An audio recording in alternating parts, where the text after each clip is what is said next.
Normal जे MBA आहे आणि स्मार्ट MBA याच्यामध्ये काय वेगळेपण आहे? नॉर्मल MBA तुम्हाला पुस्तकी ज्ञान देतोय आणि एक डिग्री देतोय. अगदी गुगल पण म्हणतंय, मी मग रेफरन्स दिल्याप्रमाणे, की MBA's मुलांना स्किल्स आणि कॅपॅबिलिटी डेव्हलपच होत नाही. जवळजवळ 90% पेक्षा जास्त MBA ना. त्या उलट स्मार्ट MBA तुम्हाला 100% जॉब रेडी करतोय. सगळे practical skills, technology skills, smartness हे सगळं शिकवतोय. हा पहिला खूप मोठा बदल.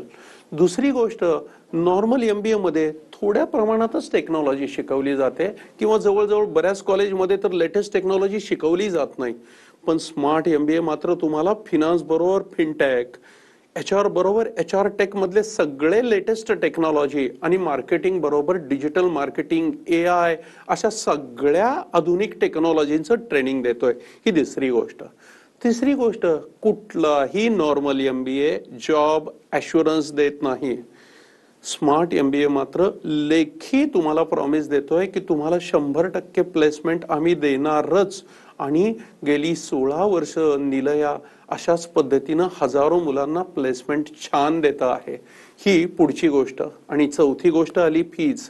नॉर्मल MBAचा जर आपण विचार केला तर नॉर्मल MBAच्या जेवढ्या फीज आहेत त्याच्यापेक्षा खूप अफोर्डेबल फीज मध्ये टेक्नॉलॉजी सहित सगळ्या आणि जॉब ॲश्युरन्स सहित सगळ्या गोष्टी निलया तुम्हाला स्मार्ट MBA मध्ये देत आहे. सो अशा रीतीने भले मग स्किल्स असू देत, जॉब असू देत किंवा फीज, या सगळ्या बाबतीत smart MBA is any time far better than normal और रेग्युलर MBA.